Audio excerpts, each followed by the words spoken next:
Bom dia para todos nós. E um bom dia especial para os nossos companheiros que pela internet nos assistem nesse momento. Que sejamos todos bem-vindos a mais esse momento de reflexão que nos é oportunizado na medida em que o conhecimento da doutrina espírita vem trazer para nós instruções fundamentais para que a gente consiga entender o momento que nós estamos atravessando na nossa história. A literatura espírita fala de maneira muito frequente sobre um conceito chamado transição planetária. O que vem a ser transição planetária? É um período dentro da história dos mundos em que os planetas começam a se preparar para uma mudança no padrão da sociedade. A sociedade está num determinado patamar e ela vai se transformar num patamar melhor. Então, quando inicia o mecanismo de mudança para que a gente se transforme de uma sociedade na outra e começamos a ter características do estágio da frente, ainda estando no estágio anterior, nós dizemos que estamos vivendo um período de transição planetária. É um período em que as características dos mundos começam a se misturar.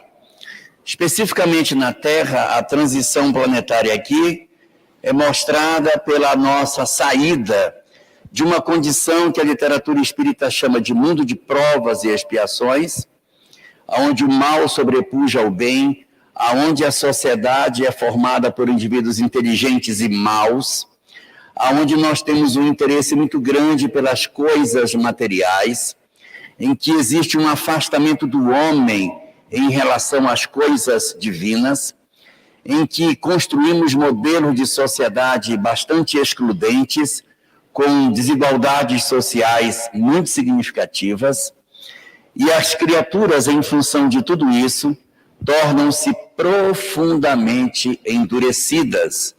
E essa característica é o perfil do mundo de provas e expiações. Segundo aquilo que a literatura espírita nos conta, nós estaríamos em um processo de transição para um novo estágio. O novo estágio chama-se mundo de regeneração. Ele não é um mundo superior. Ele é um mundo em condições intermediárias. Ele é melhor do que o mundo de provas e expiações, mas ainda não é um mundo superior. E na literatura espírita, essas são as características que a gente tem dos chamados mundos de regeneração. Não são superiores, mas representam um lugar de descanso depois da loucura, da perturbação imensa que existe nos mundos de provas e expiações. Também, nesses chamados mundos de regeneração,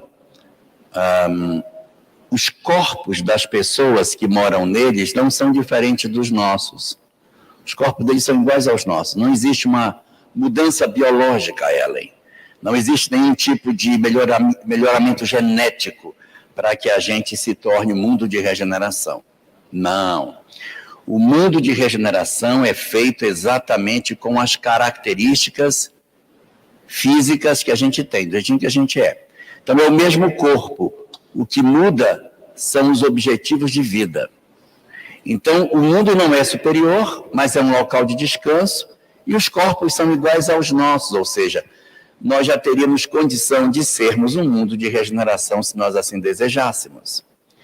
O que faz com que o mundo se torne de regeneração e a gente vença o período da chamada transição planetária é nós conseguirmos fazer 3 características que estão presentes no Evangelho segundo o Espiritismo, no seu capítulo 3º, no item 17, no primeiro parágrafo que a gente tem desse texto. Lá diz 3 coisas. Primeiro, que o homem precisa se voltar para Deus e para a sua lei e querer viver a lei de Deus. Esse a gente ainda não tem. Nossa sociedade ainda está muito interessada nas coisas materiais. E certamente alguns de nós diremos assim: mas tem muita gente nas religiões, as igrejas estão cheias de gente. Isso é verdade. A grande pergunta é: o que nós estamos buscando nas igrejas? As coisas do céu ou as coisas da terra? Porque muitos de nós estamos envolvidos em movimentos religiosos, mas ainda interessados nas coisas do mundo terreno. Eu quero a riqueza, a saúde física, a prosperidade, a capacidade em que eu tenha sempre êxito, que eu seja, do ponto de vista material, uma pessoa exitosa. Esse não é o propósito que está colocado pelo livro Evangelho segundo o Espiritismo, no item 17. Lá a gente tem que buscar a Deus e sua lei, mas com o interesse das coisas espirituais. Uma segunda característica, que a gente também não tem, é que para irmos para um mundo de regeneração só vai com uma sociedade sem exclusão. Nossa sociedade é uma sociedade que exclui ainda muita gente. Nós construímos um modelo perverso em que as pessoas são excluídas do modelo social e isso não é o desejável para a construção de uma sociedade melhor. Então, para que a gente siga na direção da regeneração, não só nós temos que nos aproximar de Deus, parar de ser contrários a Deus, de tocar fogo em templos, quebrar estátuas, ridicularizar a fé, como pelo outro lado a gente precisa incluir todas as pessoas. A gente precisa viver em paz. A gente precisa diminuir as nossas diferenças e sermos verdadeiramente irmãos. E a terceira característica que está colocada nesse mesmo parágrafo é que os mundos de regeneração são dotados da capacidade de que seus habitantes estão voltados para o amor, vencendo o ódio, as paixões, a inveja e o orgulho. Deu para anotar? Já? Ódio, paixão, inveja e orgulho. As primeiras letras fazem a palavra ópio, que são o nosso grande vício. O ódio, a paixão, a inveja e o orgulho. Precisamos vencer isso. Precisamos nos aproximar de Deus e sua lei e precisamos também fazer uma sociedade mais equânime, uma sociedade onde não haja injustiças do ponto de vista do desequilíbrio que acontece entre aqueles que têm mais e os que têm menos. Então, a nossa sociedade, ela precisa avançar. Enquanto isso não acontecer, não entra na regeneração. E eu não quero ser pessimista, mas vai demorar, tá? Vai demorar. Para a gente conseguir acabar com isso, demora. Porque nós somos ainda muito endurecidos. Alguns de nós achávamos que a transição ia se completar no ano 2000, não aconteceu. Aí jogamos para 2012, não deu. Aí pulou para 2019, também não deu. E agora tem uma nova data, 2057. Você já deve ter ouvido falar. Que a transição planetária termina em 2057. Pois é. O dia que vai encerrar a transição está no livro dos médiuns. No item 267, no parágrafo 8º, Allan Kardec nos diz quando que vai acabar a transição. Tem lá dia, mês e ano, inclusive a hora que a transição termina. Depois vocês procuram lá no livro dos médiuns. Querem que eu dê para vocês? Preferem? Então vou dar um spoiler. Dia, mês e ano que acaba a transição. Livro dos Médiuns, item 267, parágrafo 8º. Lá diz a seguinte coisa. reconhecem-se os espíritos levianos com a facilidade que predizem datas. Toda previsão com data marcada tem indício de mistificação. Então não acreditem em nenhuma, nem 2057, nem outra, porque o livre-arbítrio do homem interfere nesse processo. Evidentemente, nós já poderíamos estar bem melhores. A gente só não está pelo mesmo motivo que o sapo não lava o pé. Tá? Vocês sabem por que o sapo não lava o pé? É pelo mesmo motivo que também nós não estamos melhores. Porque nós temos todas as condições. O que nos falta? Será que a humanidade não sabe que a guerra faz mal? Sabe ou não sabe? E por que guerreia? Porque quer. A humanidade não sabe que fome é ruim? E por que não resolve? A humanidade não sabe que prejudicar o meio ambiente atrapalha todo mundo? Por que não faz? Então, nós temos todo um conhecimento na cabeça do que a gente tem para fazer, mas a gente não consegue viver o que sabe. Então, nós estamos na transição porque todas as informações já nos foram entregues. Só falta agora a gente colocar em prática. Como diz o nosso conterrâneo Beto Guedes, a lição nós já sabemos de cor, só nos resta aprender, que de cor a gente já sabe, mas aprender mesmo a gente ainda não aprendeu. Então a gente precisa movimentar as nossas condições espirituais para que isso seja razoavelmente melhor colocado. E observando a literatura espírita, a gente vai conseguir perceber que na transição planetária existem 7 marcos, 7 pontos que marcam o avanço da transição planetária. Vem cá, Pedro. É tu, vem cá. Existem 7 pontos que fazem a transição planetária. Por que são 7? Eles são 7, não é porque são 7 cores no arco-íris, porque são 7 notas musicais, porque são 7 dias da semana, porque são 7 as horcruxes do Harry Potter. São 7. Porque são 7 os anões da Branca de Neve. Porque 7 são os pecados capitais. Porque 7 são os buracos da cabeça.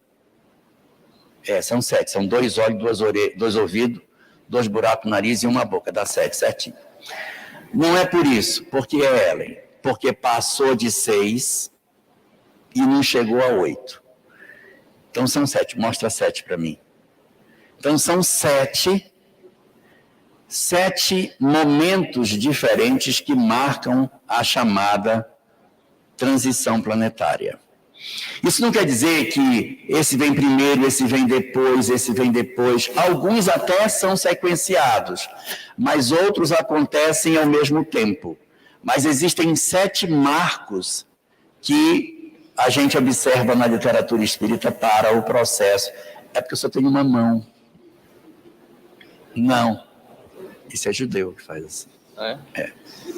Então são 7 pontos. Primeiro ponto do início da transição planetária. Anota aí. Primeiro ponto. A ascensão do ateísmo. Houve um momento na história da humanidade em que o ateísmo assumiu o controle do pensamento humano. Revolução Francesa. Aqui na Revolução Francesa, que a gente fala tanto que aconteceu a queda do regime francês, aconteceu, além da queda do regime político, a queda do poder religioso. Todas as obras, todas as propriedades da igreja, todas as coisas que eram da igreja foram todas confiscadas pelo Estado. As igrejas foram todas fechadas na França, não se pregou mais cristianismo. houve uma perseguição, todos os sacerdotes foram mortos na Revolução Francesa. E a partir daqui, a França decide, não iremos mais nos aproximar dos conceitos religiosos. E por que houve essa fratura na história aqui na Revolução Francesa? Porque nos anos que antecederam a Revolução, o cristianismo perseguiu barbaramente a ciência, perseguiu absurdamente os filósofos, torturou, matou, queimou, perseguiu. Foram milhares de anos que isso aconteceu. Vai desde o período em que vem o primeiro concílio o concílio de Laodiceia? Não. O concílio de Niceia, 325 da era cristã, até a Revolução Francesa em 1789. Essa janela de tempo é a janela de tempo no qual ocorrem muitas perseguições. Os cristãos, desde o começo, perseguiam as pessoas. Desde o começo, tocaram fogo na Biblioteca de Alexandria, já no início do século IV, então, século V. Eles são, portanto, assim, bem complicados desde o princípio. Então, a ciência e a filosofia desenvolveram um ódio à religião.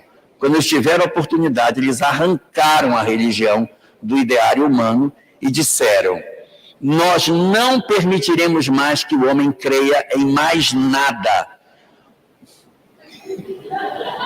O homem não acreditará em mais nada, porque é a crença em algo de espiritual que faz o homem ser escravo, que faz o homem ser manipulado pelo poder religioso. Então, aqui, nesse momento, quando acontece a ascensão do ateísmo, ocorre um desvirtuamento da realidade espiritual das criaturas. E o interessante disso é que, durante toda a história da humanidade, nós caminhamos acreditando em alguma coisa. Foi exatamente na hora que veio a Revolução Francesa que, pela primeira vez na história, a sociedade, pelo menos do Ocidente, vai decidir viver sem Deus.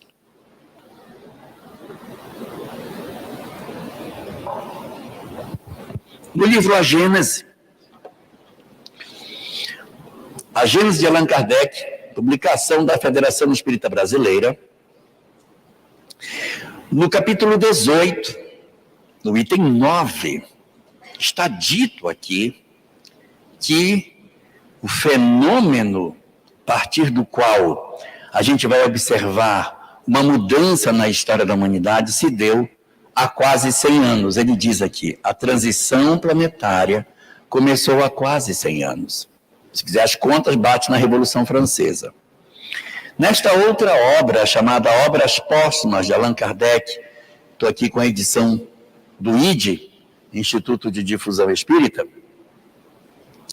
capítulo 31 da segunda parte, mensagem chamada Regeneração da Humanidade, no parágrafo número 21, ela vai dizer que a transição planetária começou há 1 século. Então, foi exatamente aqui, no momento da Revolução Francesa, que inicia o período da transição planetária.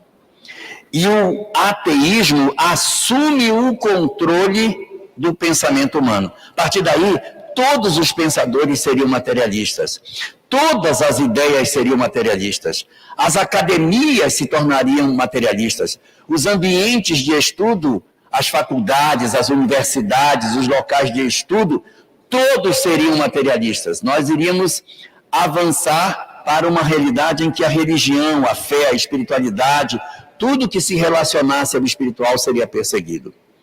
Começa o período da transição. Número 2.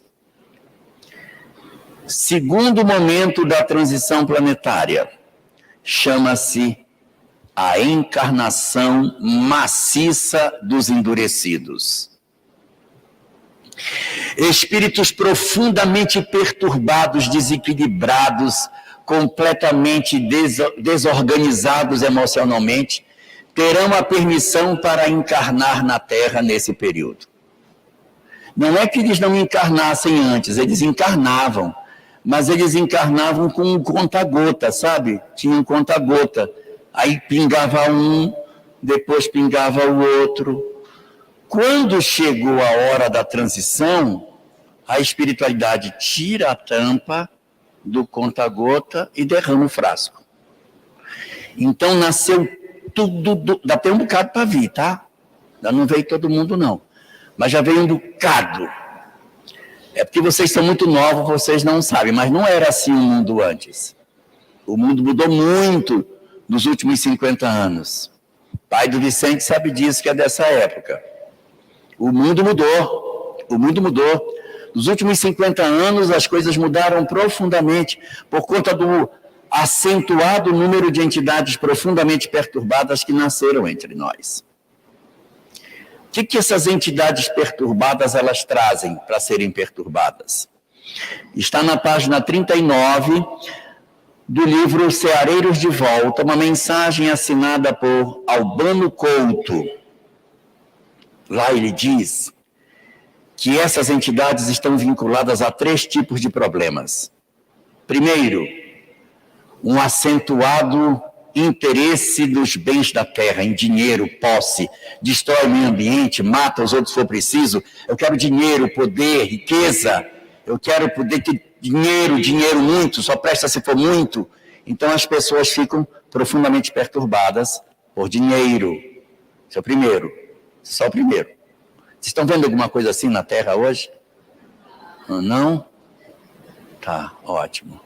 Segundo, uma ambição desmedida por mandar nos outros, criar regimes autoritários, vontade de mandar, o orgulho, não é o egoísmo, é o orgulho. Eu nem quero tanto dinheiro, eu quero é mandar nos outros. Que o bom é mandar nas pessoas. Sentar num trono para mandar em quem me obedece. Então esse é o segundo, chamado fantasma da mente. E o terceiro, o sexo desregrado. O desequilíbrio no campo da sexualidade. São as 3 áreas que eles atuam. Essas entidades estão entre nós e elas eram previstas no Apocalipse. No Apocalipse, do capítulo 19, tem uma menção a eles, diz assim: e no final dos tempos, que é como nós estamos, convém que Satanás seja solto por um pouco de tempo. Felizmente é só um pouco de tempo.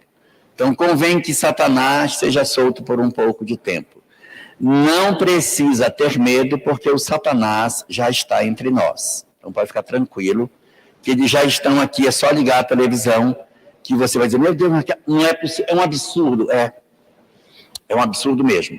Então, é a chegada dessas entidades. Esse é o segundo sinal. Isso já aconteceu, continua acontecendo, ainda vai acontecer para frente, porque nem todos os perturbados desceram. Para que eles vêm, pelo amor de Deus, se são gente tão perturbada? 5 razões. Primeira, para que eles tenham a chance de mudar, porque eles também são nossos irmãos, gente. Precisa dar uma chance para que eles mudem. Se eles não vierem, Pedro, o mundo se transforma e eles perdem a oportunidade. Então, deixa eles virem. Quem sabe alguns deles não se transformam. Então, eles vêm por eles. Essa é a primeira razão. Razão número 2 é por conta de nós. Por quê? Porque muitos de nós, quando vemos as ideologias loucas, a gente diz assim, gente, mas eu gostei desse negócio. Eu vou me juntar com eles. E aí, quando você vê, você está doido igual a eles. Já viram, pessoal, que é doido igual a eles? Então, eles vêm com as ideologias loucas para ver se a gente se apaixona por elas e se joga junto. Eles criam as coisas mais absurdas. E as pessoas dizem, eu gostei. Eu acho que eu vou me ligar a isso. Então, isso é para a gente se revelar. Terceiro, é para que eu me mostre quem eu sou, porque às vezes, diante da ideologia louca, eu não digo assim, nossa, eu gostei, ao contrário, eu digo, meu Deus, eu odiei isso. E só tem um jeito da gente resolver esse problema, tem que matar todo mundo. Se você acha que para resolver o mal da Terra tem que matar os maus, você está se revelando como imaturo emocionalmente. Porque só os imaturos é que acham que a gente resolve o mal matando os outros, porque o cara desencarna e volta de novo. Aí lá vem ele de novo, todo torto numa próxima existência para a gente ter que trabalhar com ele, tentando arrumar a pessoa, e o tempo menor. Então a gente não deve sair por essa via. Quarto, a quarta situação, por causa de nós também, para medir a nossa perseverança. Porque tem muitos de nós que dizemos assim, estou cansado disso já. Isso é igual enxugar gelo. A gente faz hoje, amanhã tem que fazer o dobro, isso não resolve nunca, o mundo está perdido, na verdade. Isso já nem adianta tentar, o mundo já acabou, não tem mais como, larga a mão e tal. Então existe, de certa maneira, uma crença de que não adianta mais lutar. E muitos perderam a fé na transformação da humanidade. O que a doutrina espírita diz é o seguinte, o problema não é a transformação da humanidade, é a minha transformação. Então, quando eu desisto de lutar, na verdade, eu estou desistindo de mim mesmo. Eu estou revelando quem eu sou. Então, eu revelo quem eu sou quando eu me apaixono pela loucura, eu revelo quem eu sou quando eu odeio a loucura, e eu revelo quem eu sou quando eu abandono o bem por conta da loucura. E diz no Evangelho de Mateus, e no final dos tempos, por ser grande a perversidade do homem, o amor de muitos se esfriará. É esse negócio aqui. A desistência do bem, porque eu percebo que o mundo está, na nossa visão, perdido. E tem a quinta, que é diante de tudo isso eu entender, eu vou me esforçar para salvar o outro, mas na verdade eu quero salvar a mim mesmo, da indiferença, do desamor. A quem eu tenho que salvar é a mim, através do outro. Eu vou ajudá-lo para que ele saia. Mas o grande objeto de transformação não é o outro, eu não tenho governança sobre a vida do outro. Então eu vou trabalhar para que eu me liberte do meu processo de desamor. Então, esse segundo ponto, que é a encarnação dos maus, aconteceu, está acontecendo e ainda vai acontecer, e a gente se prepare para conviver com gente doida por mais tempo ainda. E não pode nem se abraçar com a loucura. Eu estou sendo claro no que eu estou dizendo? Eu vou ser mais claro. Baile funk. Aí tem um pessoal que diz, gente, eu gostei disso. Eu vou voltar lá. Então, cria-se um movimento estranho e as pessoas se apaixonam por aquilo e se revelam durante esse momento. Aí tem um outro grupo que diz, isso é um absurdo, tem que chegar lá, tem que matar todo mundo. Também é imaturidade espiritual. E o outro que diz, rapaz, a gente já perdeu essa guerra, larga para lá, deixa para lá. Se eu fizer isso, eu estou abandonando a mim mesmo. E no fundo é conviver sem se desesperar, sem enlouquecer, guardando a nossa lucidez no mundo em que a gente vive. Cadê? Terceiro ponto que a gente tem de desequilíbrio, terceiro ponto que a gente tem dos sinais da transição planetária. O primeiro, a ascensão do ateísmo.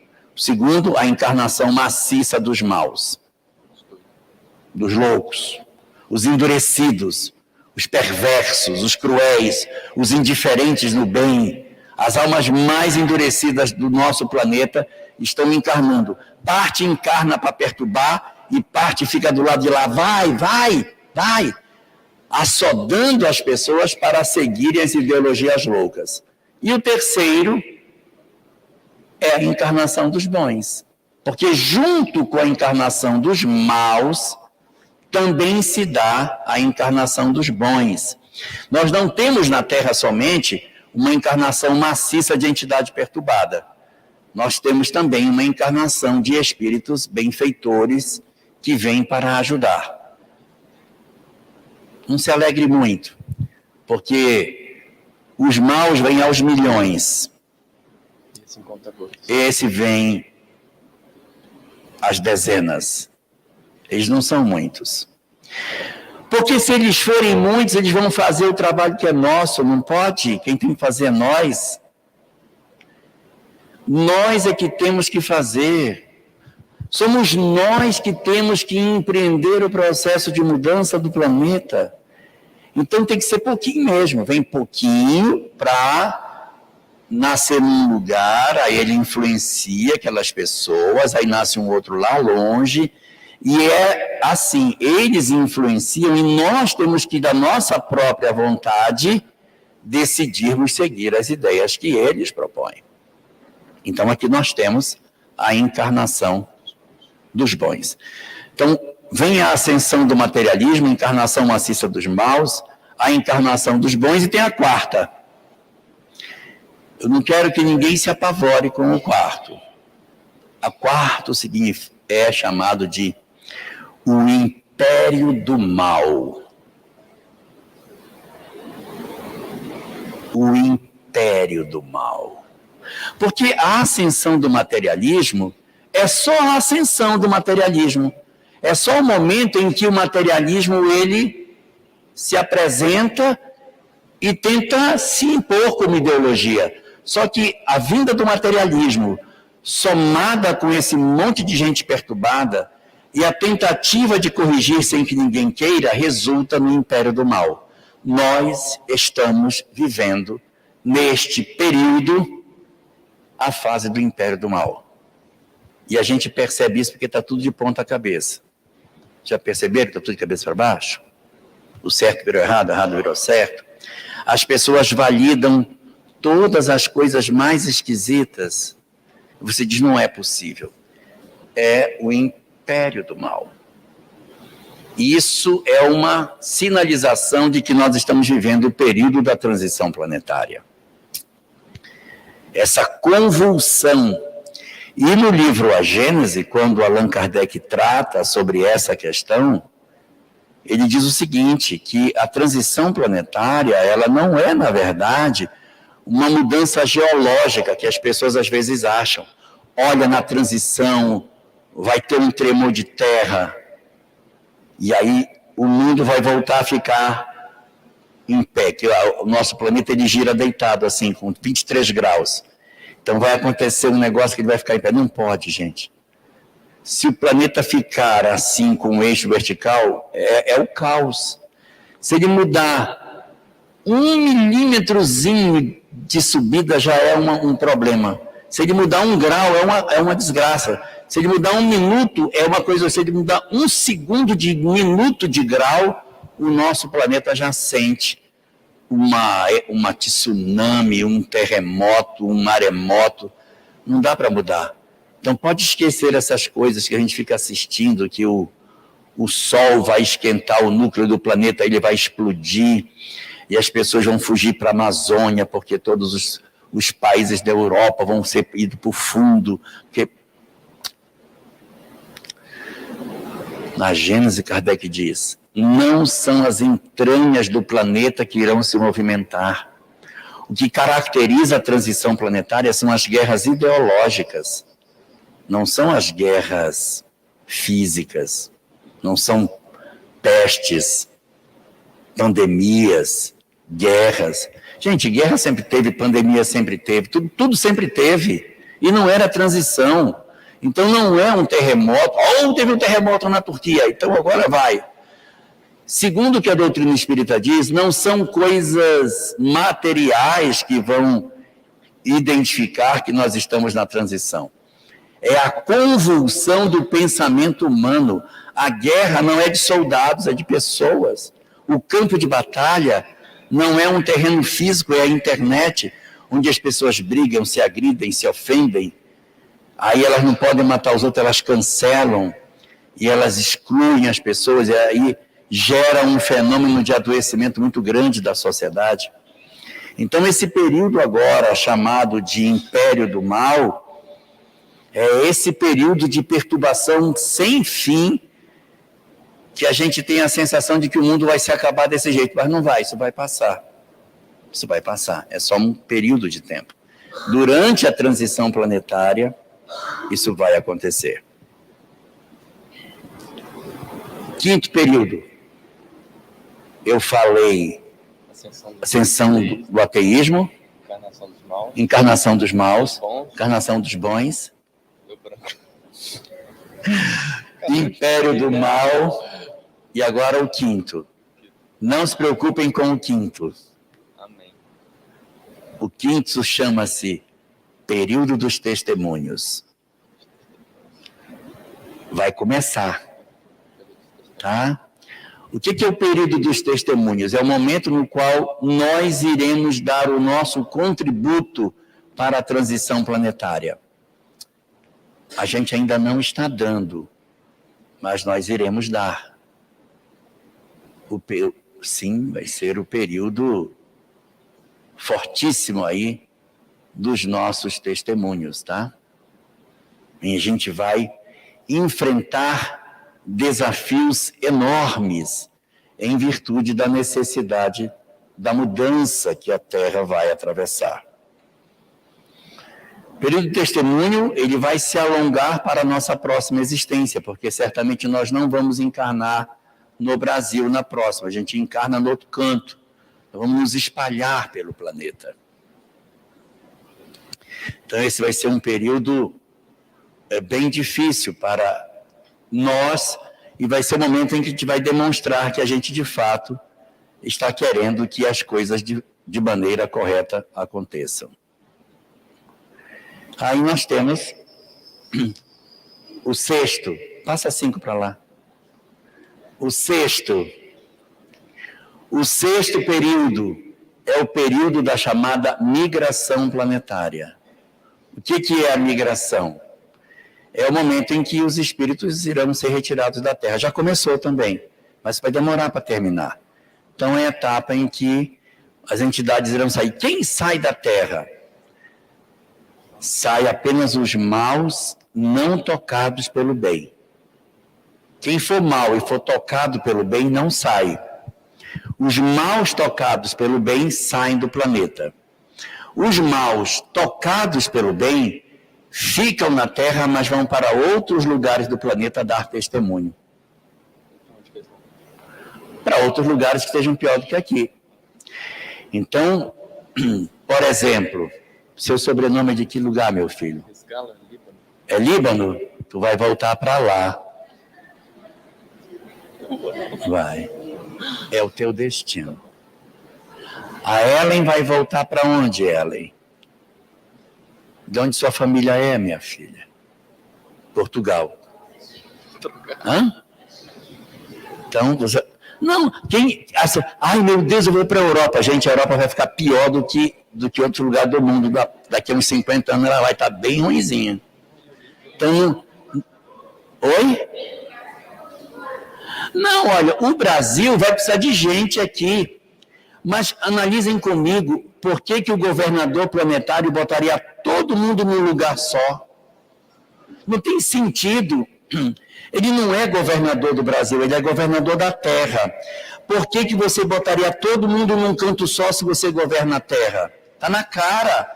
É porque aqui é um centro de formação de mão de obra. Nós estamos sendo formados. Para quê? Para ficar aqui? Para ir embora, gente. A lógica é essa. Você reúne todo mundo neste lugar, forma essas pessoas, e na próxima encarnação você espalha essas pessoas pelo mundo. Vocês nunca ouviram dizer que o Brasil é o coração do mundo e a pátria do Evangelho? Se o Brasil é o coração, o mundo é o corpo. Faz sentido, doutor? Se o Brasil é o coração, o mundo é o corpo. Eu vou fazer uma pergunta técnica para ele agora. Qual é o papel do coração para o corpo? O que é que o coração faz? Bombear o sangue para o corpo. O papel do coração é bombear sangue para o corpo. Nós somos as hemácias. Cada um de nós é uma hemácia, um glóbulo vermelho, que vai pegar o oxigênio do amor e vai levar para outro canto. Ninguém fica no coração. A gente está no coração porque ele está fazendo... Está no período de diástole. Ele está enchendo de sangue e depois ele vai pulsar. E a gente vai se espalhar por todo lugar. Tem sentido na Polônia não ter livro espírita? Como é que esse pessoal vai estudar sem literatura? Tem que ter. Então, muitos de nós iremos ser espíritas em outros lugares do planeta. Outros iremos ser católicos, protestantes, em outros, muçulmanos, em outros lugares do planeta, em que a gente vai levar uma ideia diferente para dentro das religiões. Porque as religiões não precisam se converter em espíritas, mas elas precisam ter uma visão humana do que são. Então, se de repente eu mando o Pedro para o Líbano de volta, para ele nascer no sul do Líbano, ali na região do Hezbollah, aí ele vai nascer muçulmano, e ali ele vai levar assim, não, gente, não pode ser assim. Dentro daquele espaço. Eu já conversei com a Sam, disse, eu já escolhi para onde eu quero ir. Eu quero ir para a faixa de Gaza. Eu quero ir para lá. E aí ela disse, então você vai sozinho. Por quê? Porque a gente tem que ir para outros lugares. Agora veja, não é só para o ambiente religioso. Tem muitos de nós que vamos nascer da educação, outros vamos nascer, no ambiente da filosofia, outros vão nascer na ciência, vão ser médicos. Já pensou um médico com uma visão mais espiritualizada? Não precisa ser espírita, mas só uma visão mais aberta, mais humana. Isso é fantástico. Imagina você ter um ambiente político onde as pessoas tenham uma visão mais politizada. O Vicente vai ficar no Brasil. Vicente vai para o Planalto Central, vai ser deputado federal lá. Vai. Né? Então, a gente precisa de gente em todos os lugares. Então, agora você está preparando essa turma para o período do testemunho, em que eles serão espalhados sobre o planeta. Então, isso tudo é o grande momento que a gente tem, né? A gente vai perceber aí toda uma preparação. A espiritualidade fez isso. Logo depois da ascensão do materialismo, logo depois disso, foi a chegada da doutrina espírita para nos preparar para atravessar o período da transição. Então, depois da Revolução Francesa, veio a mensagem espírita para que a gente atravessasse esse período de maneira mais tranquila.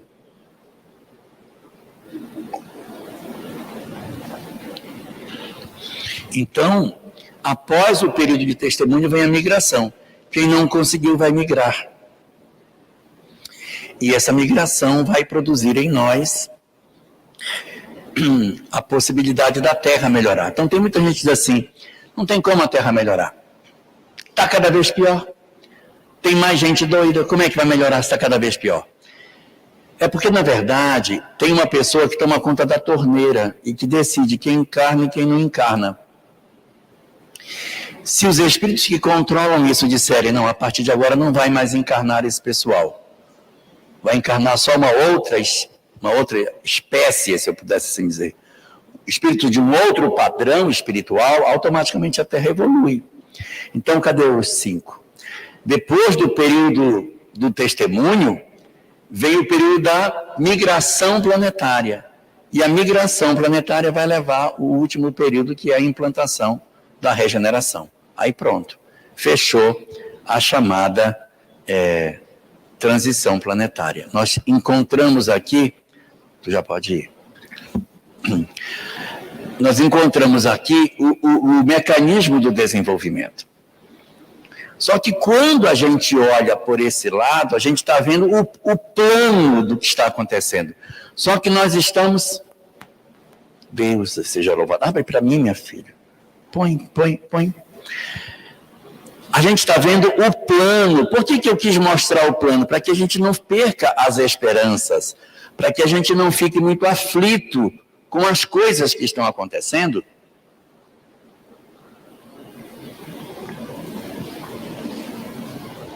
Sabendo que isso vai passar. Porque a sensação que a gente tem parece que só piora e não vai acabar nunca. Isso tem término, isso vai acabar. Além do que, nós também somos espíritos imortais. Então, por mais difícil que seja, nada pode nos destruir. Nós somos indestrutíveis, somos almas imortais. Resultado: nem todo mundo da nossa humanidade tem essa leitura que o Espiritismo nos dá. E no livro O Homem Integral, segundo volume da série psicológica de Joana de Ângeles, Joana faz uma análise da sociedade e identifica 4 tipos de pessoas na nossa sociedade de hoje. Por quê? O materialismo veio e arrancou do coração do homem a fé, esmagou as crenças. Experimente dentro do ambiente acadêmico falar de religião, você é ridicularizado. As pessoas debocham de você. Mas por que as academias são tão avessas à religião? Por conta do período em que elas foram perseguidas. A ciência e a filosofia foram muito perseguidas pela religião, então elas têm uma rejeição absurda por ela. Elas não querem conversa com a religião, porque elas entendem que a religião foi o grande manipulador da humanidade. E aí, por isso, a ciência, tudo que é espiritual, ela vê com, não quero nem experimentar, então não quero. Ela tem medo da religião, ela não gosta. E a nossa juventude, quando ela adentra o ambiente acadêmico, ela muitas vezes ela é profundamente perseguida se ela tiver algum tipo de conceito religioso. E em função da pressão, muitos acabam cedendo e dizendo, não, eu vou admitir o que está dito lá e para não ser perseguido é melhor eu concordar. E as pessoas até mudam seus pontos de vista e se tornam também materialistas. E esse é um processo de contágio progressivo, em que as pessoas vão acreditando que a vida é somente material, que não existe vida depois da morte, que tudo tem que ser buscado aqui. Vocês veem como as pessoas estão preocupadíssimas em ter felicidade do lado de cá? Está todo mundo muito preocupado em ter tudo do lado de cá. Tudo. Então a pessoa quer ter riqueza, prosperidade, beleza, não quer envelhecer de jeito nenhum. Por que ninguém quer envelhecer? Porque como não tem na cabeça deles vida após a morte, se elas envelhecerem, elas vão morrer, vão desaparecer. Então, não posso envelhecer. Então, eu preciso ser jovem o tempo todo. E as pessoas se desesperam com a velhice, se desesperam, entram em pânico com a possibilidade de ficarem velhos. Nós estamos loucos para ter dinheiro, sucesso, poder, riqueza. Então, a gente quer a casa mais bonita, carro mais bonito, o marido mais bonito, a esposa mais bonita. Nós queremos ter ao nosso lado todos os ingredientes do sucesso. Quero ter muitos seguidores no Instagram. Quero ser uma pessoa onde eu passo, todo mundo me vê. E isso é um negócio complicado, porque a gente está adoecido.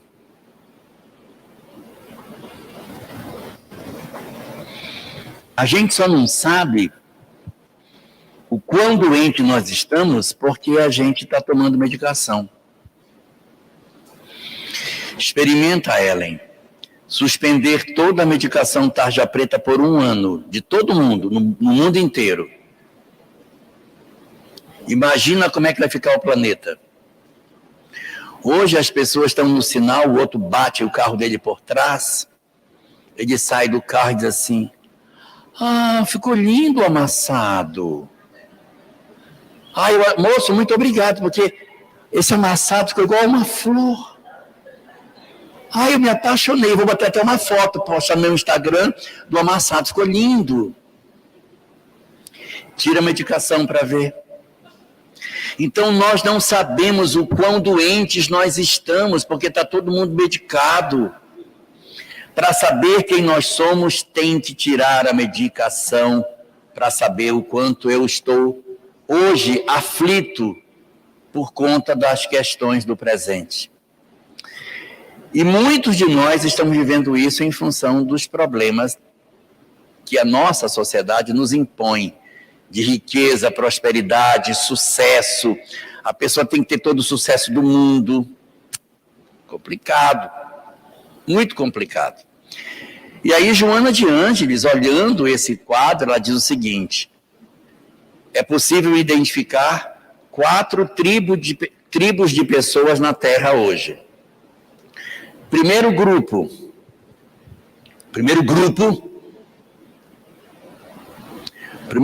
é formado por pessoas que estão desejosas de ter toda a riqueza do mundo. Então ela não pode dormir, porque se ela dormir, ela não vai passar no concurso público, que na hora que ela dormir, o concorrente dela vai ler a questão que vai cair no concurso. E como ela está dormindo, ela não leu. Então ela tem que não dormir para ler a pergunta e guardar a resposta. Então ela nem pode conviver com os filhos, porque ela tem que estudar. Então não convive com o filho, não convive com o neto, não convive com o marido, não convive com o pai, com a mãe, porque está estudando. E é aquele desespero, porque eu preciso progredir, eu preciso ter dinheiro muito para eu poder comprar tudo o que eu quero. Esse é o primeiro grupo, tá? Eles estão desesperados para ter tudo que a Terra pode oferecer. Exatamente por essa situação em que o indivíduo está extremamente desejoso de ter as coisas e demora para a gente ter as coisas, eles desenvolvem um transtorno chamado ansiedade. O que é a ansiedade? É a impaciência da criatura diante da realidade. Então eu não queria ter a família que eu tenho, não queria ter o pai que eu tenho, eu queria ter dinheiro mais, eu queria ter... A minha realidade me sufoca. Meu Deus, eu queria estar no outro canto, eu queria estar... Não, é possível, eu não posso. Eu tenho... E isso vai gerando estados de desequilíbrio, em que a pessoa desenvolve, em função disso, uma busca desenfreada pela pretensa felicidade, desenvolve o fenômeno da chamada TAG, chamado TAG, transtorno de ansiedade generalizado, que desemboca lá na frente na síndrome do pânico. Síndrome do pânico é um negócio muito complicado, porque quando a pessoa tem um episódio de síndrome do pânico, não adianta conversar com ela, ela está em surto. Não adianta. Você vai só cuidar para esperar o surto passar. E a literatura diz que um surto de síndrome do pânico costuma demorar até 20 minutos. Você tem que ficar com a pessoa para ver se ela passa do surto, para você depois poder organizar emocionalmente essa pessoa. Esse processo de ansiedade ele é tão grande, o desespero de ser feliz materialmente é tão grande, que quando as pessoas percebem, o mundo está inteiro nas costas dela, porque ela acorda de manhã, ela tem que fazer almoço para as crianças, fazer café da manhã, levar o menino na escola, aí ela sai para trabalhar, mas ela tem que voltar para depois arrumar a casa, fazer à tarde os trabalhos das crianças e depois ela tem que arrumar, cuidar do marido e tem que estar bonita, tem que ir para a academia, ela não dá conta e daqui a pouco ela surta, porque é muito peso sobre os ombros dela. E quando ela começa a perceber que ela está sendo muito cobrada, ela começa a enfrentar estágios muito complexos de ansiedade, e isso pode produzir desejo de desaparecer, porque eu não dou conta da minha rotina. E o desejo de sumir se transforma em ideação suicida. Então, da onde vem a ideação suicida? Ela vem também dos quadros críticos de ansiedade. A ansiedade precisa ser contida para que ela não desemboque lá na frente no aumento das taxas de suicídio. Situação número 2. Essa é só a primeira tribo. A segunda tribo do presente diz assim: eu não sou inteligente para passar no concurso público. E também nem sou bonito para poder arranjar uma pessoa que me queira. Na verdade, ninguém me quer, sabe? Porque eu sou muito feio, ninguém me vê, ninguém me enxerga. Além de tudo, eu sou burro, né? Então, eu sou burro, sou feio, sou pobre. Não tenho a menor perspectiva de ter sucesso. Nasci para ser um miserável lascado mesmo. todo mundo tem, sou eu que não tenho, porque a vida é para os outros, não é para mim. Eu sou um infeliz mesmo. A minha vida, não sei nem por que eu existo, na verdade. Não sei qual é o sentido de eu estar aqui, que eu só vivo pobre como eu sou, vou ficar velho, vou morrer. Então, meu Deus, não sei nem qual é o sentido de tudo isso. E esse segundo grupo de pessoas desenvolve depressão. O primeiro grupo desenvolveu ansiedade. O segundo grupo vai desenvolver depressão. O primeiro grupo desenvolveu síndrome do pânico. O segundo grupo, no agravamento, desenvolve vazio existencial. Não sei qual é o sentido da vida. Eu levanto de manhã, eu olho e digo, meu Deus, não sei por que eu vivo. Por que eu não morro logo? Não tem sentido eu viver. Não tem vida após a morte, não tem nada. Então, veja, a descrença rondando a mente das criaturas e promovendo, em função da perturbação que promove, as ideações suicidas. Então, o primeiro grupo, quando agrava, pode ir para suicídio.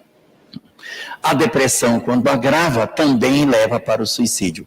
E com muito mais frequência do que a ansiedade. Recentemente, os cientistas fizeram um experimento muito curioso.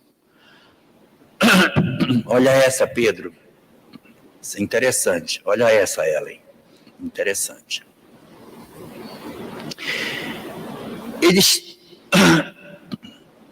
pegaram um grupo de pessoas que estava usando droga, pessoas envolvidas com o uso de drogas, e administraram nessas pessoas medicação antidepressiva.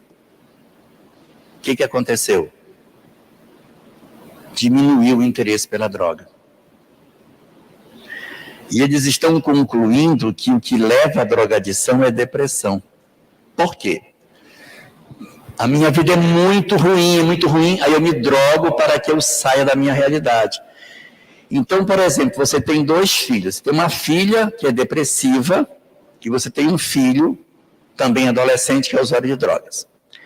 A menina que é depressiva, você diz, minha filha, papai vai levar você no médico, vamos embora, vou levar no psicólogo, vai no psiquiatra, ele vai receitar alguma coisa, vamos lá, você vai melhorar, vou colocar você num canto para você se divertir, saia disso, grupo de apoio.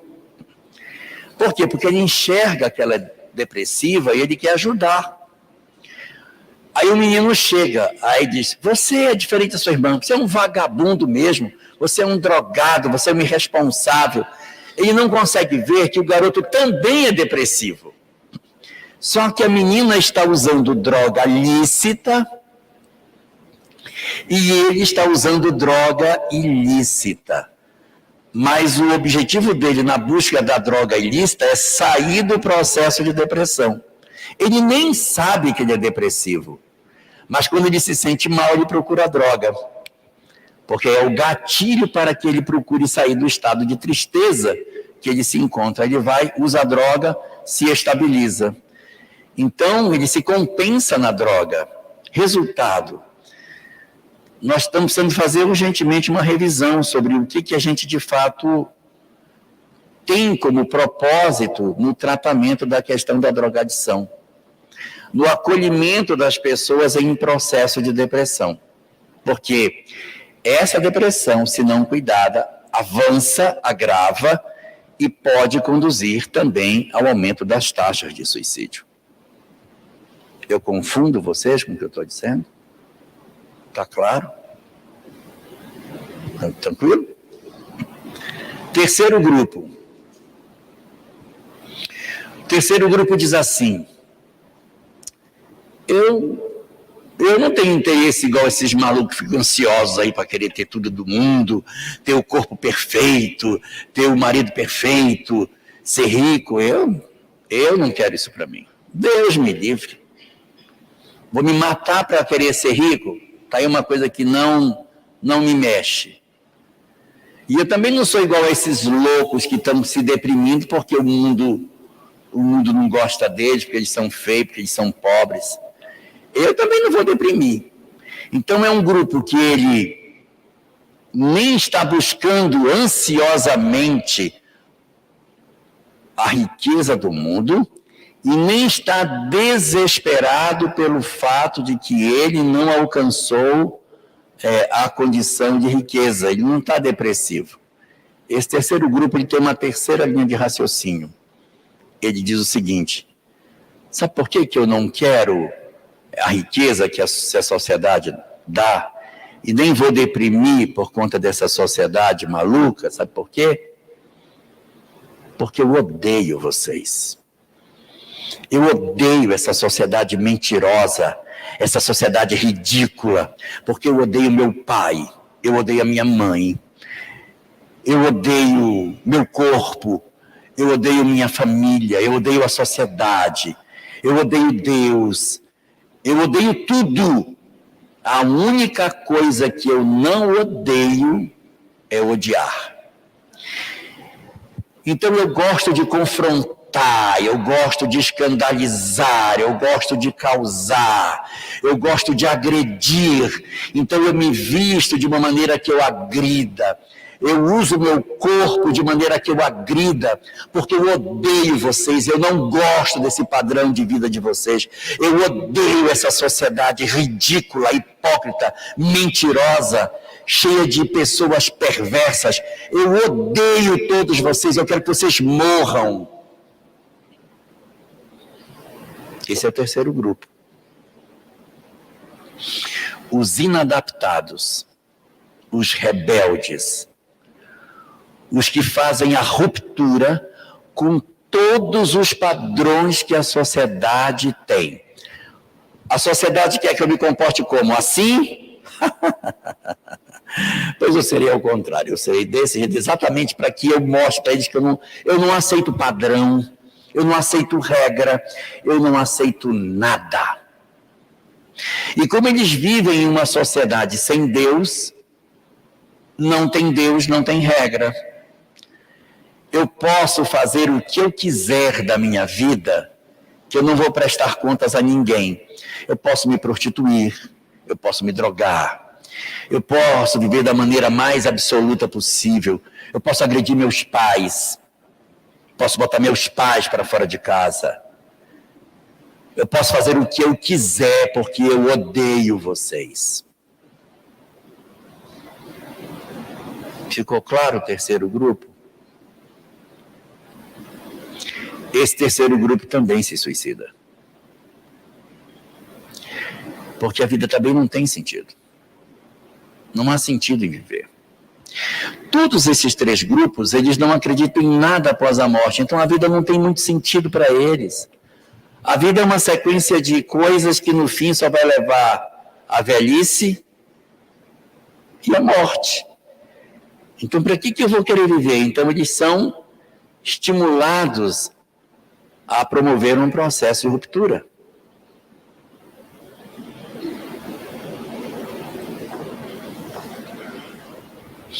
As redes sociais estão cheias de grupo de haters. Cheia de pessoas que odeiam. E elas se desafiam na rede. Mostra que você realmente odeia essa sociedade. Te mutila e mostra para nós. E a pessoa filma se mutilando, se enforcando. Filma o próprio suicídio. É uma sociedade muito adoecida que a gente está vivendo. Em alguns países da Europa já está agora autorizado o suicídio assistido, já viram? A pessoa programa quando é que ela quer se suicidar. Ela está enfadada da vida, ela vai no hospital e agenda o suicídio dela. Então ela marca, vai para lá, ela se interna, a família vai, ele se deita, coloca a medicação no braço, e aí a família está ali, ele conversa, se despede, aí ele aperta um botão, a medicação desce, ele se suicida. No Canadá, agora recentemente, nesse ano de 24, desde março desse ano, está facultado o suicídio assistido para depressivos. Então, se eu estou depressivo, eu vou lá e me inscrevo. Antes era só para idosos, né? Sou idoso, sou paciente terminal, tenho uma notícia de uma doença grave, aí eu vou lá e me inscrevo para me suicidar. Por quê? Porque eles não têm visão de vida após a morte. Eles não compreendem isso. No livro Obras Póstumas, naquela mensagem que eu comentei, mas eu vou repeti-la, capítulo 31 da segunda parte, cujo título é Regeneração da Humanidade, no capítulo 20 dessa mensagem, diz uma coisa muito importante. Lá diz assim: no período da transição planetária, a loucura será tamanha que os níveis de pessoas com transtornos mentais alcançará percentuais nunca antes imaginados. Já estamos vendo isso, tá? Nós nunca tivemos tantos transtornos emocionais como temos hoje.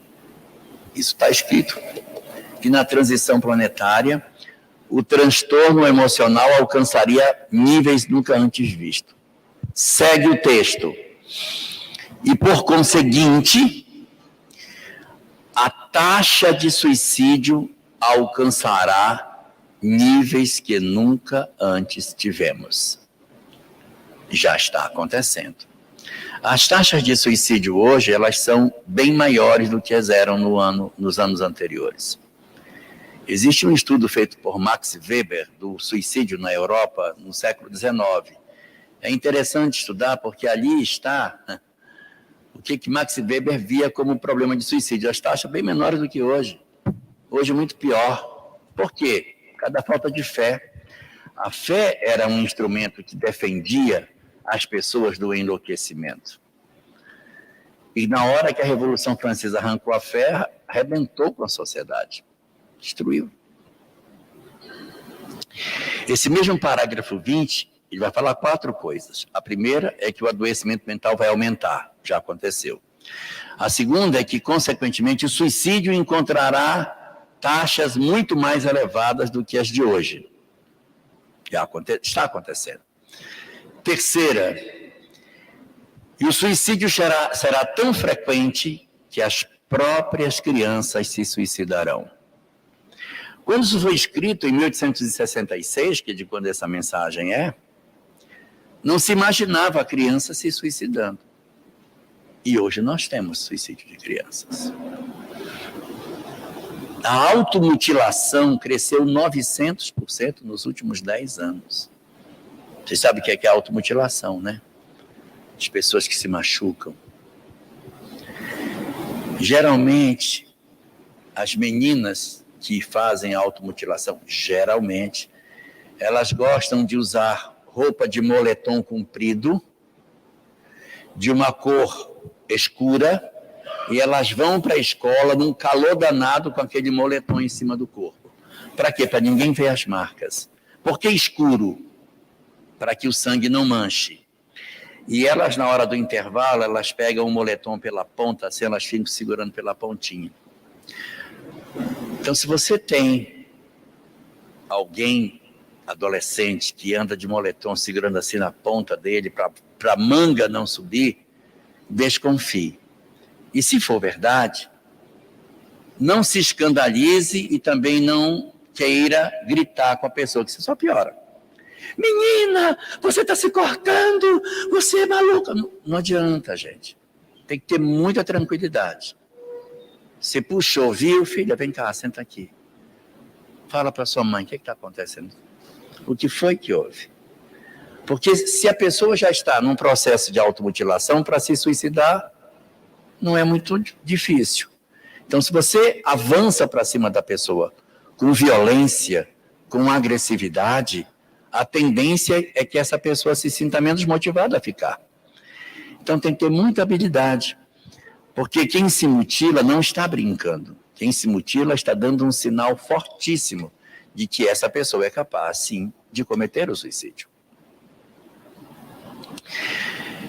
As pessoas se automutilam porque elas sentem, quem se automutila é porque está num grau muito avançado de depressão, em que ela sente uma dor física, ela sente uma dor no peito, É uma coisa que quem não tem não consegue entender, só entende quem tem. A dor dói no coração, o coração aperta e ela sente uma dor física numa coisa que não é física, mas ela sente dor. E por que ela se automutila? Para que a dor saia daqui e vá para outro canto. Então ela se corta para que a dor vá para a perna e pare de doer aqui. Então por isso que promove a automutilação. Ela não é para aparecer, para se mostrar. É um agravamento do processo depressivo. Pessoas também que são do modelo rebelde também se automutilam. Os inadaptados, corta a orelha, tira nariz, serram os dentes, implantam bolas de silicone na cabeça. É uma tentativa de agredir, de ofender, de escandalizar, de causar. Também é um grande processo que indica o sofrimento emocional. Joana de Ângeles diz que toda pessoa que expressa violência sofre. Toda pessoa que está em violência sofre. Então a gente tem que ter essa habilidade de ver diante de uma pessoa violenta a serenidade de vê-la como alguém que precisa de ajuda. Se eu for querer ir com violência com quem é violento, fica pior. Então não adianta a gente entrar por esse viés. Mas eu disse que eram 4 coisas, só falei de 3. Eu disse que a doença mental ia aumentar. Eu disse que os suicídios iriam aumentar. Eu disse que as crianças se suicidariam. Está faltando a 4ª, não está? 4ª. Diz lá, na sequência do texto, o agravamento será tamanho que naquela época muitos, antes mesmo de encontrarem a morte, estarão riscados do número dos vivos. Antes de encontrar a morte, estarão riscados do número dos vivos. O que será isso, pelo amor de Deus? Walking Dead? O que será, então? Vocês já visitaram uma Cracolândia? Vocês já viram aquelas pessoas ali? São verdadeiros zumbis. Elas ainda não encontraram a morte, mas estão riscadas do número dos vivos. Pessoas na viciação dos jogos, que passam, às vezes, até 16 horas por dia jogando, tem que pingar colírio no olho, porque a pessoa fica obcecada pela tela. Os que estão num processo de viciação tamanho que não conseguem, de forma alguma, desenvolver qualquer atividade que não seja aquela que eles estão viciados. As viciações no campo da sexualidade, então, são aqueles que, mesmo ainda não tendo encontrado a morte, estão riscados do número dos vivos. Claro que a gente sabe que é recuperável. Não é uma tarefa fácil, mas é possível que você recupere alguém do mundo das drogas, de uma viciação extremamente severa. É possível, é possível. Então a gente não pode perder as esperanças. Mas tem que entender que às vezes as pessoas não vão conseguir nessa encarnação sair. Então o nosso trabalho é de dar o apoio para que eles saibam que são amados. Não desistir, mesmo sabendo que não conseguirá o êxito que tanto busca nesta existência. Então a gente vai percebendo que a nossa sociedade, ela está atravessando esse período difícil como fruto do materialismo que tomou conta da nossa mente. O ateísmo está dando as cartas da humanidade hoje. As pessoas estão absolutamente avessas a tudo aquilo que é religioso. Só que tem um detalhe. O próprio ateísmo já percebeu que ele não dá conta de oferecer ao homem harmonia interior. Porque o materialismo ele se apresentou como sendo a grande solução para a humanidade. No século XIX, ele disse, o homem sofre porque ele tem esse monte de regra, Deus, essas coisas. Vamos quebrar os tabus, tirar a religião, tirar a fé, e o homem sem Deus será muito mais feliz. Não deu certo. Tanto não deu certo que hoje, dentro do materialismo, vem surgindo uma corrente que não quer falar de Deus, mas sabe que precisa de espiritualidade. É um negócio que não existia antes, mas hoje existe, chama-se autoajuda. Ao invés de dizer assim, não te preocupa, tem fé em Deus, Deus está cuidando da gente, a pessoa diz, fica tranquilo, o universo conspira a nosso favor. Isso é uma tentativa de dizer a mesma coisa de outras formas. Ao invés de dizer, perdoa, porque vai parecer uma coisa de Jesus, amiga, joga para o universo, né? Joga para o universo. Então, são estratégias alternativas de tentar equilibrar a criatura humana sem as perspectivas daquilo que a fé poderia nos oferecer. Exatamente por conta do sequestro da fé, nós perdemos a esperança nos dias melhores e isso gerou a ansiedade. Quando nós perdemos, por conta da fé, a segurança de que Deus estaria cuidando de nós, nós enfrentamos a depressão. E quando a fé nos roubou a certeza de uma regra e, portanto, nos tirou a temperança, nós ficamos desequilibrados desse jeito que nós estamos agora. Nós precisamos de um terapeuta para curar as nossas vidas. Nós precisamos de alguém para poder nos oferecer uma oportunidade de que nós entendamos o processo do entendimento do objetivo da vida. Exatamente por esta razão, pela necessidade da gente ter um terapeuta para cuidar da gente, é que o primeiro livro da série psicológica de Joana se chama Jesus e Atualidade. Porque você vai começar na série psicológica a fazer um tratamento terapêutico. E quando você vai começar uma terapia, a primeira coisa que você recebe, quando você vai fazer um tratamento, é o cartão de visita do seu terapeuta. Não é assim? Você chega no consultório e o seu terapeuta lhe dá um cartão de visita. Toma, isso aqui é o meu cartão. O livro Jesus e Atualidade é o cartão de visita do terapeuta que você vai ter, que é Jesus. No livro Jesus e Atualidade, Joana de Ângeles vai mostrar que Jesus possui as respostas para todos os problemas humanos da atualidade, Verônica. Todas as coisas que a gente passa, todas as dores que a gente atravessa, elas estarão trabalhadas dentro daquilo que a mensagem de Jesus nos oferece. A gente diz assim, eu sofro tanto de ansiedade. Existe em Jesus alguma fala para a ansiedade? Tem? Tem. Tem porque Jesus dizia, não vos preocupeis com o dia de amanhã, porque o dia de amanhã cuidará de si mesmo. Basta cada dia o seu mal. Aí, Bernadette, quando a gente fica muito aflito pela nossa vida, o Cristo diz, não vos preocupeis com o que haver de comer, com o que haver de vestir. Não valei vós mais do que as aves que não plantam, não semeiam, não colhem, não ajuntam, no entanto o vosso Pai as alimenta. A gente fica muito preocupado com muitas coisas, então que a gente viva um dia por vez, que nós não sejamos tão aflitos pelo dia de amanhã.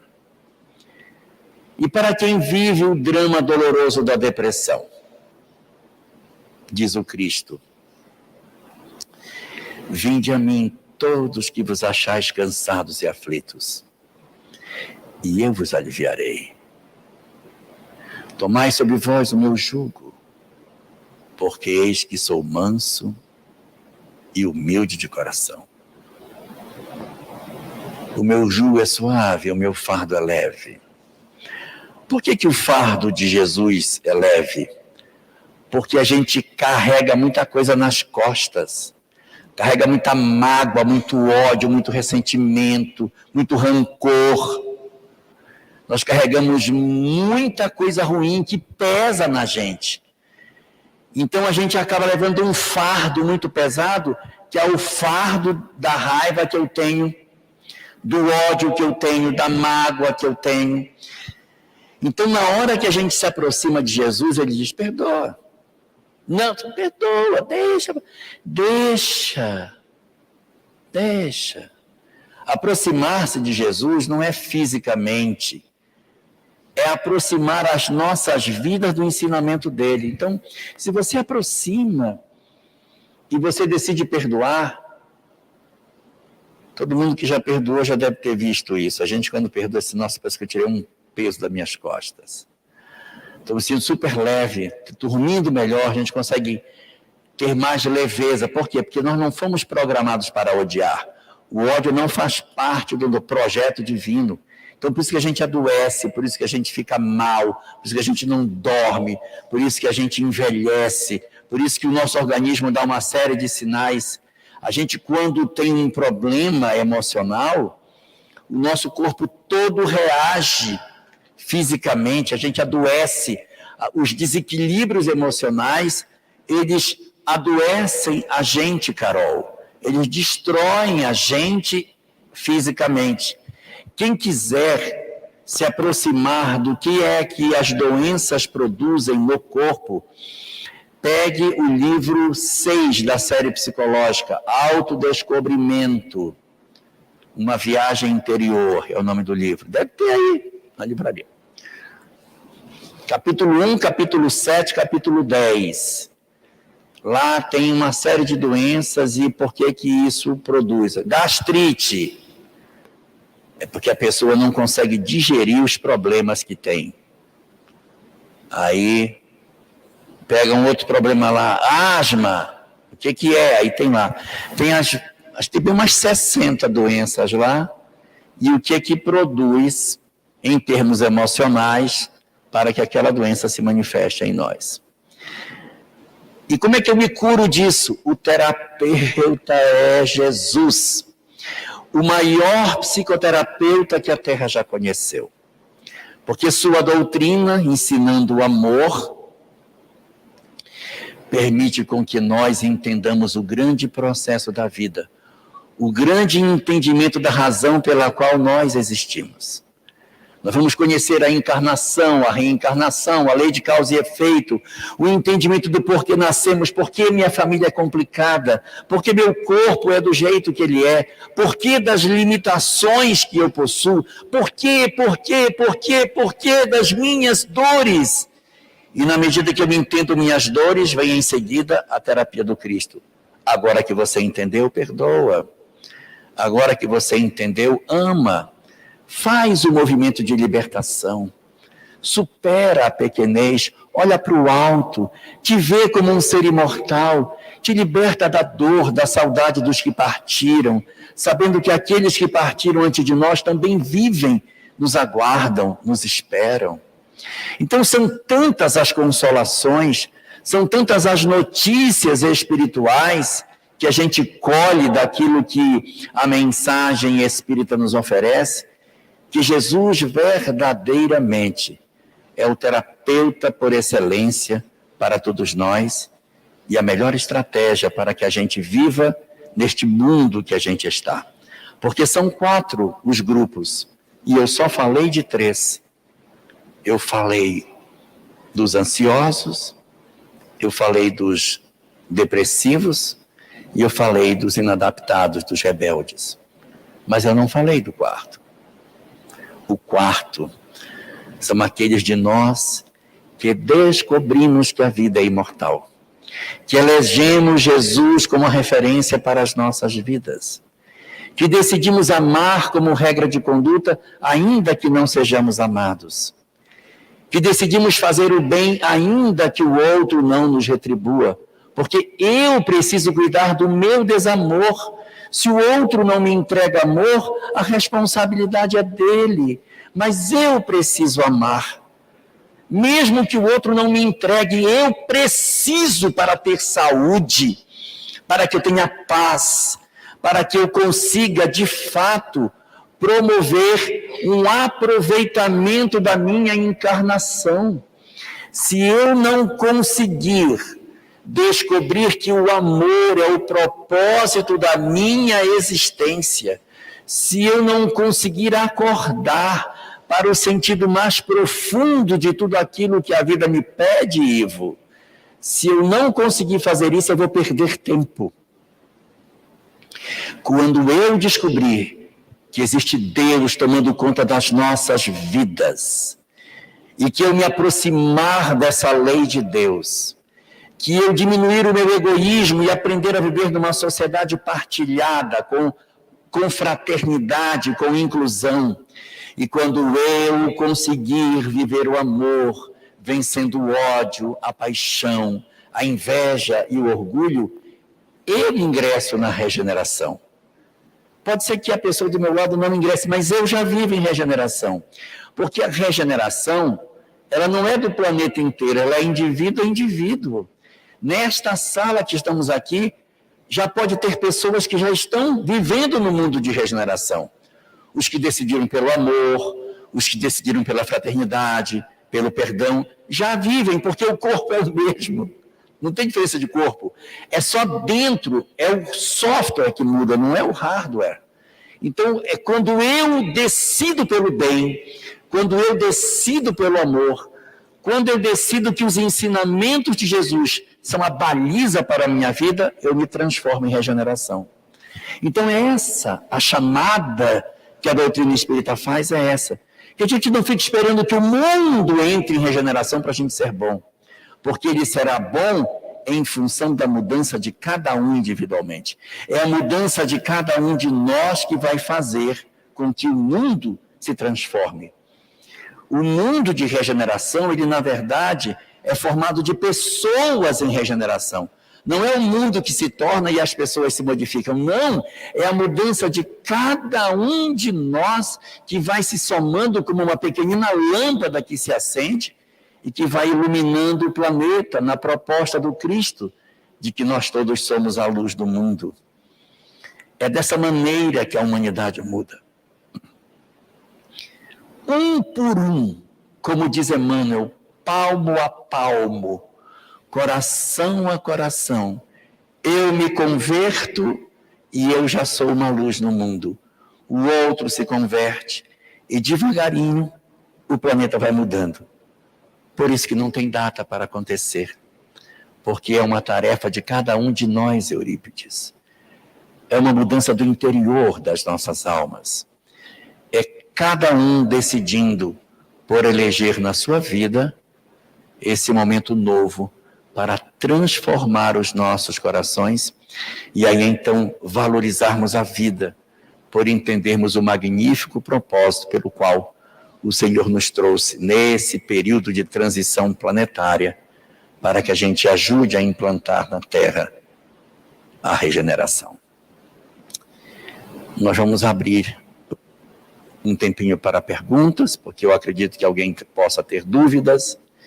E aí, quem quiser perguntar, fique à vontade. Jorge, eu já ouvi em várias palestras que afirmar-se humilde é o mesmo que afirmar-se orgulhoso.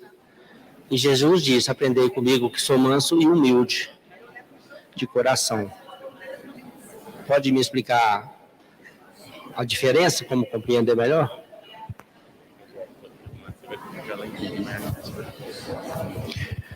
Ok, o Márcio está querendo saber se realmente humildade é diferente de orgulho e por que Jesus disse, eu sou humilde de coração, se a gente, quando é humilde, não se acha humilde, né? Naquele modelo, eu tenho orgulho de ser humilde, né? E por que Jesus disse que ele era humilde? É porque quando a gente tem verdadeiramente uma virtude, a gente não se envaidece da virtude que tem. O Cristo consegue ser humilde e dizer, eu sou humilde, sem que isso seja uma vaidade. É como, por exemplo, existe no Evangelho uma passagem, inclusive ela aparece 4 vezes, essa passagem, da mulher que vem lavar os pés de Jesus, derrama óleo nos pés dele, beija e se joga nos pés dele. Por que ele, sendo humilde, deixou que aquela mulher fizesse aquilo? É porque, na verdade, aquele é o momento terapêutico dela. Ele não se sente envaidecido por ela fazer isso. É como, por exemplo, um filho vem dizer para você assim, pai, eu quero lhe pedir perdão por o que... Não pede perdão para mim, não, deixa ele pedir. É importante para ele pedir perdão.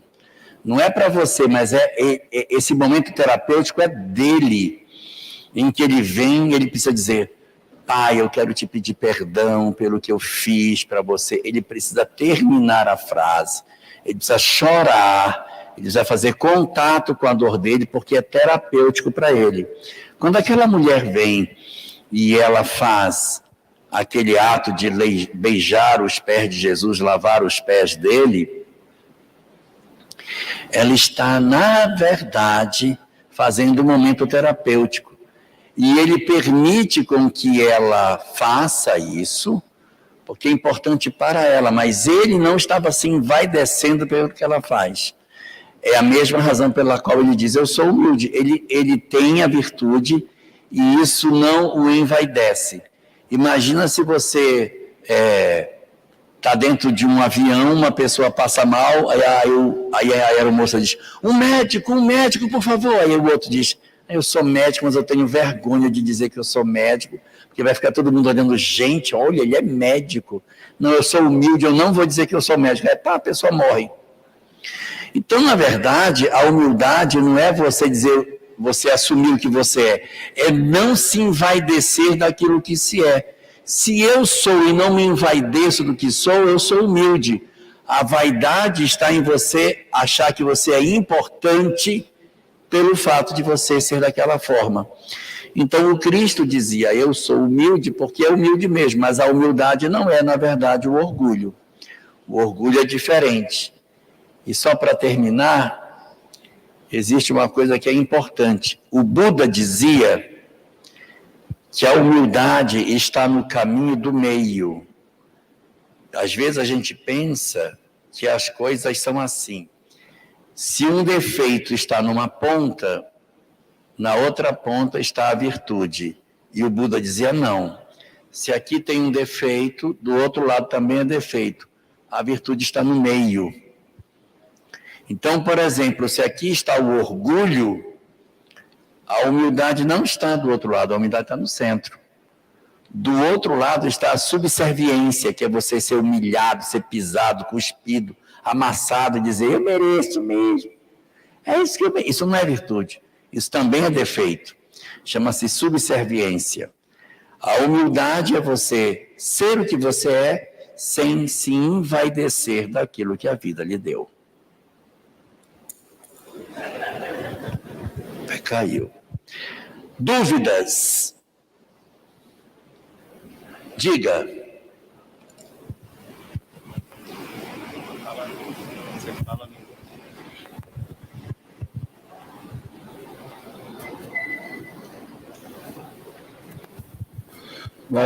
Jorge, como eu frequento um centro chamado Joana d'Arc, tudo da França me interessa.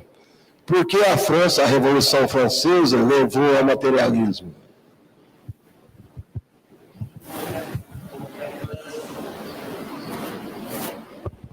Porque a França, naquele período, ela era o local de maior cultura da Terra. Era onde estava a maior representatividade do conhecimento, era na França. E logo depois da Revolução Francesa, a ideia da França se espalha pelos outros países. Por que motivo que a Áustria mandou a princesa Leopoldina para o Brasil para se casar com Dom Pedro I? porque Dom Pedro I era o único príncipe do lado de cá do oceano. Então eles mandaram Leopoldina para que ela casasse com ele, e depois que a onda na Europa de perseguição aos regimes monárquicos desaparecesse, eles pudessem voltar para reinar na Europa. Isso porque ela veio.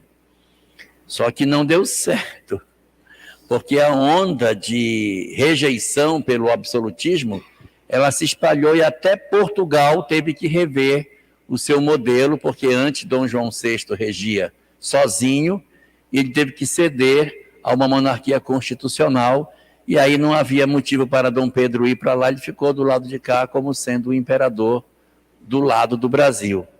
Quando o pai dele desencarna, então ele vai para a Europa para tentar assumir o controle do país do lado de lá.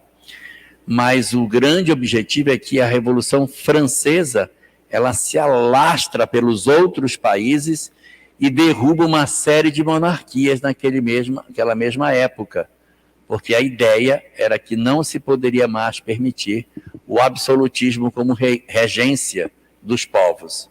E aí a Revolução Francesa marca, inclusive, o fim da Idade Moderna e o início da Idade Contemporânea, exatamente pela grandiosidade desse evento, que não tem nada a ver com a queda da Bastilha, com a decapitação de Luís XVI, mas pela profunda modificação dos costumes, a implantação da República Moderna, a ideia de que os reis não poderiam mais governar, a ruptura com a religião, a Carta dos Direitos do Cidadão e todo um conjunto de novidades que surgiam dentro do ideal de liberdade, igualdade e fraternidade. Então a Revolução, ela representa verdadeiramente uma grande mudança nos destinos de toda a humanidade, não só da França.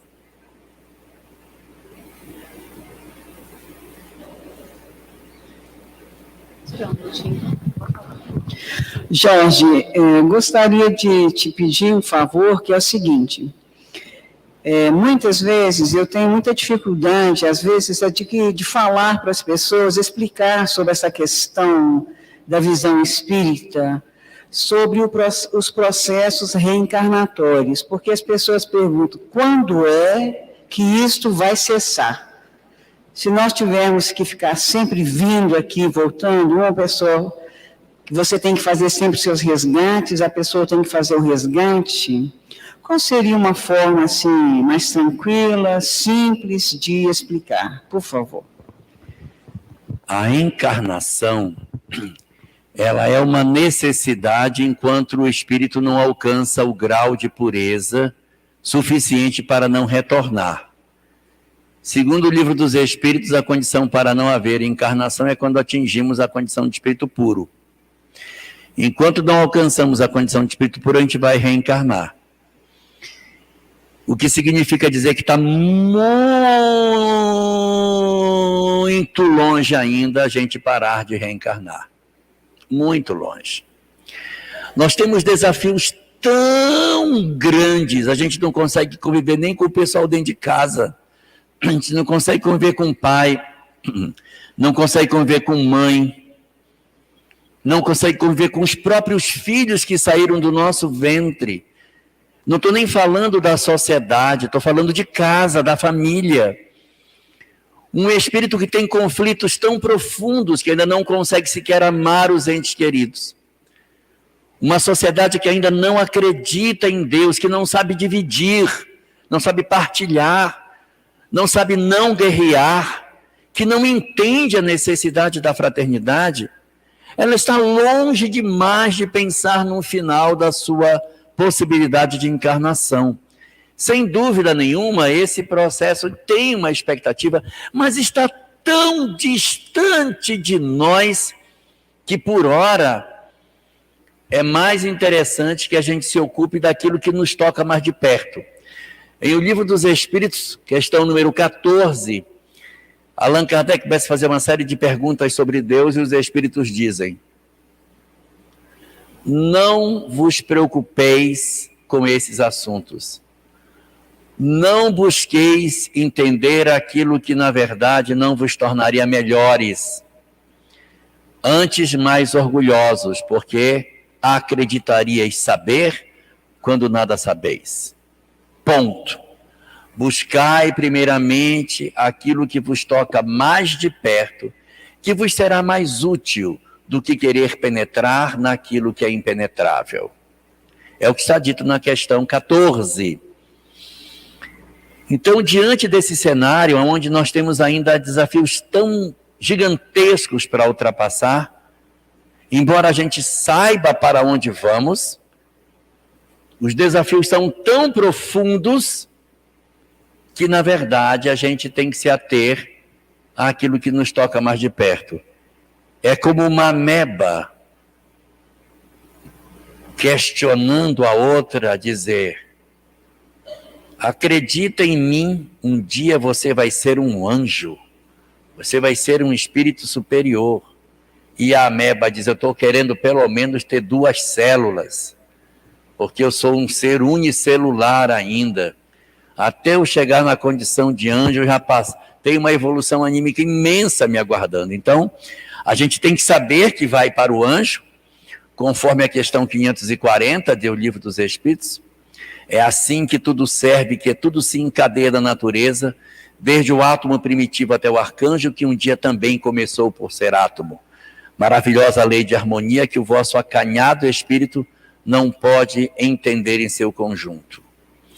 Então, a gente tem que saber que é assim, mas se ocupar das coisas mais próximas, para que a gente não faça movimentos de distração, que é ocupar-se com as coisas que estão muito longe de mim e não fazer o miudinho, a coisa mais pertinha, aquilo que de fato vai justificar um avanço decisivo no nosso processo evolutivo.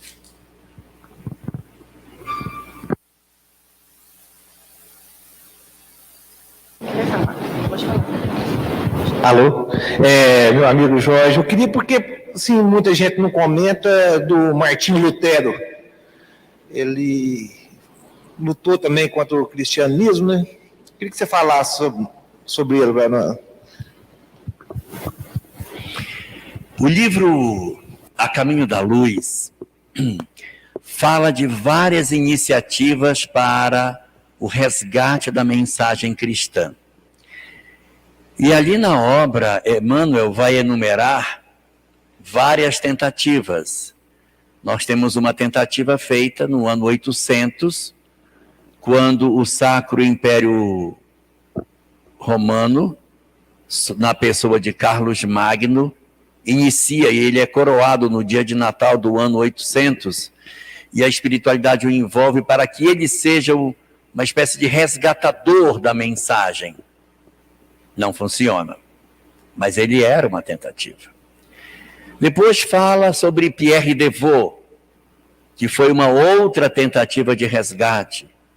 Fala dos cátaros, da tentativa de que através dos cátaros a mensagem cristã voltasse. Depois vem o período de Francisco, para que resgate a mensagem cristã.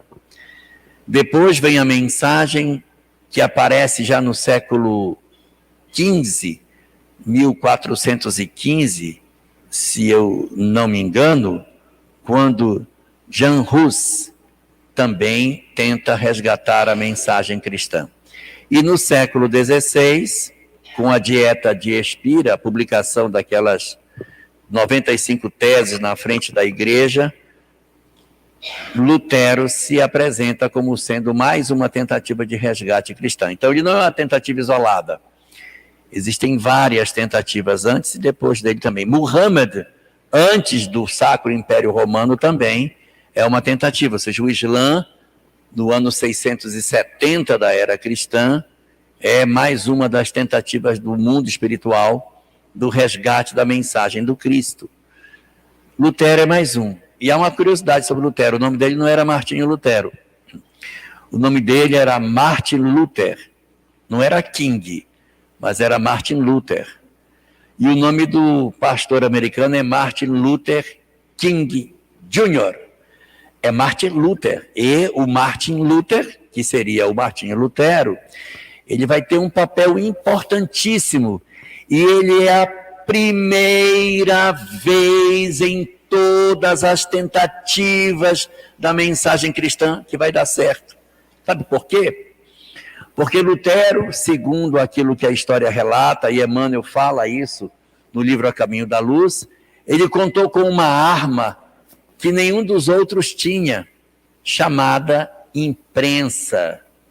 Porque todos os demais tentaram fazer, mas eles não tinham imprensa. O que Lutero faz? Pega o texto, que estava em latim, passa para o alemão e imprime. E joga. Depois que o texto caiu na mão das pessoas, não havia mais como impedir que esse conhecimento chegasse. Então ele é de uma importância imensa dentro da história do cristianismo, porque ele é o início do processo de libertação da mensagem cristã. Antes de Lutero, o texto evangélico estava na mão apenas do sacerdote e ninguém sabia o que estava escrito no evangelho. Lutero representa a libertação do conhecimento, em que o texto da Bíblia é retirado da mão dos sacerdotes, entregue para o leigo, toma, vai ler e faz a tua interpretação, analisa tu mesmo os textos que foram deixados para nós. Então ele tem um papel imenso nesse sentido. Existe uma obra de Hermínio de Miranda, chamada As Marcas do Cristo, tem 2 volumes, em que Hermínio de Miranda levanta a tese. Eu estou dizendo levanta a tese, ele não está dizendo que é, mas ele levanta a tese de que Martinho Lutero seja a reencarnação de Paulo de Tarso. Você acha que é pouco alguém ter a grandeza de ser Paulo reencarnado, devido ao gigantismo da mensagem dele, de fazer o trabalho de tomar a mensagem de Jesus e libertá-la do jugo do poder religioso da época. Ele pode ter cometido equívocos, afinal de contas, todos nós temos o direito. Mas ele deixou uma frase que eu particularmente acho muito bonita. Lutero, segundo seus biógrafos, teria dito: ninguém está proibido de fazer melhor do que eu. Então, se todas as vezes que você vir o trabalho de Lutero e lhe der vontade de criticar, lembre, você não está proibido de fazer melhor do que ele. Se está achando ruim, vai e faça melhor do que ele fez, porque o trabalho que ele fez foi extraordinário em libertar o texto para que todos tivessem acesso a ele. Muito bem, Jorge. As perguntas encerraram.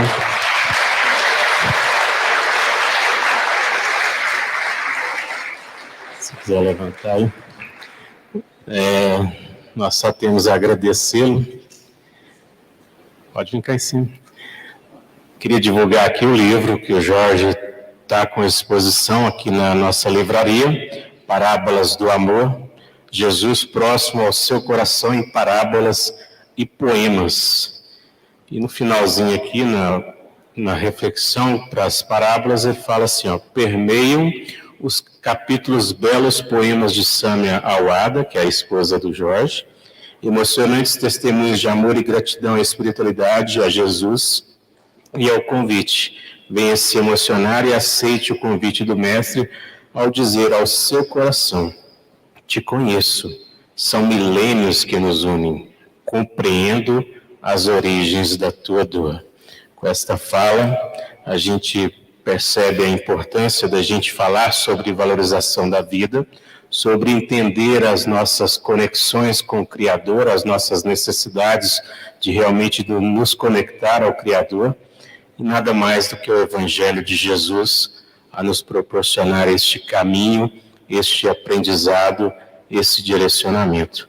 Jorge, nós te agradecemos imensamente por todo esse carinho conosco, por todo o auxílio aqui nesse trabalho aos 2 dias, e já ficamos aqui agendados para o próximo ano, uma nova oportunidade.